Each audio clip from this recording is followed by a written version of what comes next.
The most alarming stat in basketball right now is this. The Oklahoma City Thunder have the #1 offense and the #1 defense in the 2026 NBA playoffs at the same time. Let that sink in. Best offense, best defense, same team. So let me ask you this. When was the last time you saw a team this complete? Because this doesn't happen often, and when it does, it usually ends with a championship parade. Then add this. Shai Gilgeous-Alexander came back from a hamstring injury, the kind of injury that usually derails an entire playoff run, and immediately dropped 31 points and 8 assists to finish off a sweep of the Phoenix Suns. This team doesn't just win. They suffocate people, quietly, ruthlessly, efficiently. And somehow, not enough people are talking about how scary that really is, because at some point, we have to stop calling Oklahoma City a good team and start asking if we're watching the beginning of a dynasty. Let's get into it.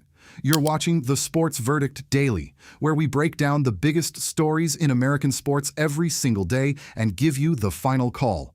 I'm your host. Let's get into today's verdict. So let's start with what the Thunder just did. They didn't beat Phoenix, they erased them. This was a sweep. Clinical, dominant, ruthless, no drama, no panic, no sense that the Suns ever really had control of the series. Oklahoma City looked like a team that already knew how this story was ending. And remember, Shai missed time with a hamstring injury. That's usually the kind of problem that changes everything. Hamstrings are unpredictable. One bad step can ruin a postseason. For most contenders, losing their best player even briefly creates chaos. Not for OKC. They kept winning anyway. That's the first warning sign for the rest of the league. Because when a team can lose its superstar temporarily and still look completely in control, that tells you something terrifying. They are bigger than one player. Then Shai came back and reminded everyone exactly why he is the most dangerous player in the Western Conference. 31 points, 8 assists. Calm, surgical domination. No rust, no hesitation. Just complete control. And here's the part people keep missing. This isn't some surprise breakout. The Thunder have made the playoffs for 3 straight seasons as the Western Conference's #1 seed. 3 straight years at the top. That's not luck. That's not a hot streak. That's a program. So the real question is simple. At what point do we stop calling this a good team and start calling it a dynasty? Because dynasties aren't built on hype. They're built on repeat excellence. And OKC is starting to check every box. First, the two-way dominance factor. Having the best offense and the best defense at the same time is extraordinarily rare. Most championship teams are elite on one end and very good on the other. Maybe they're an offensive machine with solid defense or a defensive monster with just enough scoring. But both? Truly elite on both sides? That's dynasty territory. Because if you can score with anyone and also shut anyone down, where exactly is the weakness? That's what makes the Thunder terrifying. They don't have an obvious flaw to attack. You can't just outrun them. You can't just outdefend them. They adapt. They pressure.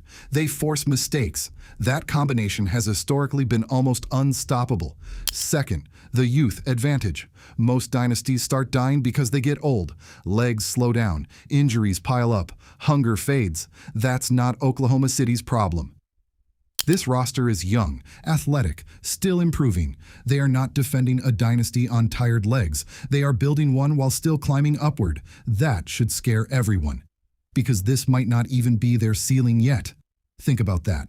The best team in basketball might still be getting better. Before I get to the historical dynasties, there's one more piece of this story that completely changes how we should look at OKC. Stay with me. The Thunder are not built on stars. They're built on systems. Yes, Shai is transcendent. He's the engine. He's the closer. He's the guy who changes everything. But this team wins when he's hurt. That matters more than people realize, because true dynasties survive bad nights. They survive injuries. They survive pressure because the structure underneath the superstar is strong enough to hold. That's what separates a contender from a machine. The Thunder trust their depth. Their rotations make sense. Their coaching is disciplined. Their identity doesn't disappear when one player sits down. That's why 3 straight #1 seeds matter so much. It proves consistency across years, not just talent in one season. That's dynasty behavior. And history gives us the blueprint for what this looks like. Think about the 2016 to 2017 Golden State Warriors. They looked unbeatable. Historic offense, Elite defense. The feeling that every game started with the opponent already half defeated. That's the closest modern comparison to what OKC feels like right now. But even that team eventually showed us the truth. No dynasty is invincible forever. The right opponent, the right injuries, the right moment. That changes everything. Or the 2012 to 2013 Miami Heat. LeBron James, Dwyane Wade, Chris Bosh, pure star power at its peak. They looked untouchable until they met the Spurs and discovered that superior system basketball can beat individual brilliance. Then, the 2014 San Antonio Spurs themselves, maybe the perfect example. No wasted motion, no weakness. Just basketball played at the highest possible level. They didn't overpower Miami. They dismantled them with precision. That's the lesson. Every unstoppable team eventually meets the right opponent with the right answer. So the question is not whether the Thunder can be beaten. History says yes. Eventually, everyone can. The real question is, does anyone in 2026 actually have that answer? Let's talk about it. The Boston Celtics are the obvious candidate. Best team in the East, experienced, battle-tested, championship expectations every year. On paper, they should be the team built to challenge OKC, but they're struggling against Philadelphia. And if you're already bleeding energy before the finals, facing the Thunder becomes even harder. Can Boston match OKC's two-way dominance for 7 games? Right now, that feels uncertain. The San Antonio Spurs are fascinating because of one name, Wembanyama. Victor Wembanyama versus Shai would be the most compelling individual matchup in basketball. 2 generational talents, 2 completely different styles, a future-defining collision. But is San Antonio's roster deep enough? One superstar is not enough against a machine like this, and that's where OKC still feels safer. Then there are the Los Angeles Lakers. LeBron James at 41 is still doing things that make no sense. But the Rockets forcing a Game 5 tells you everything. The road is getting expensive. If the Lakers arrive in a Thunder series tired, bruised, and emotionally drained, OKC becomes even more dangerous. And that leads to the honest verdict.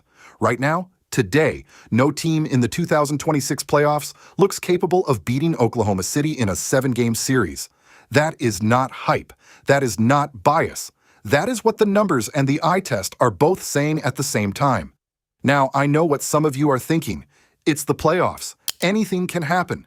Absolutely, that's true. History proves it. Injuries happen, hot shooting happens. One weird series can change everything. Championships are never guaranteed. But here's why that doesn't change the verdict. Uncertainty doesn't erase reality. The counter-argument would hold if another team looked equally complete.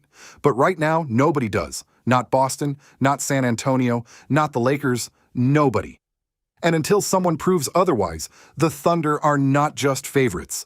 They are alone at the top. So here's the final call. Championships are never guaranteed. History has shown us that every dynasty eventually meets its match. But right now, in the 2026 NBA playoffs, the Oklahoma City Thunder are not just the favorites. They are in a class completely by themselves. And if someone is going to stop them, they better figure out how. Fast. Because dynasties don't announce themselves politely. They arrive by making everyone else look smaller. And right now, that's exactly what Oklahoma City is doing. That's the Sports Verdict Daily Take. The Thunder are no longer chasing greatness. They are becoming the standard everyone else has to survive. If you made it this far, you already know the deal. Subscribe to the Sports Verdict Daily, hit the bell, and you'll get the call on every major story in American sports every single day. Drop your take in the comments. Can anyone actually stop OKC this year, or is the championship already decided? Let's hear it. I'll see you tomorrow. Same time, next verdict.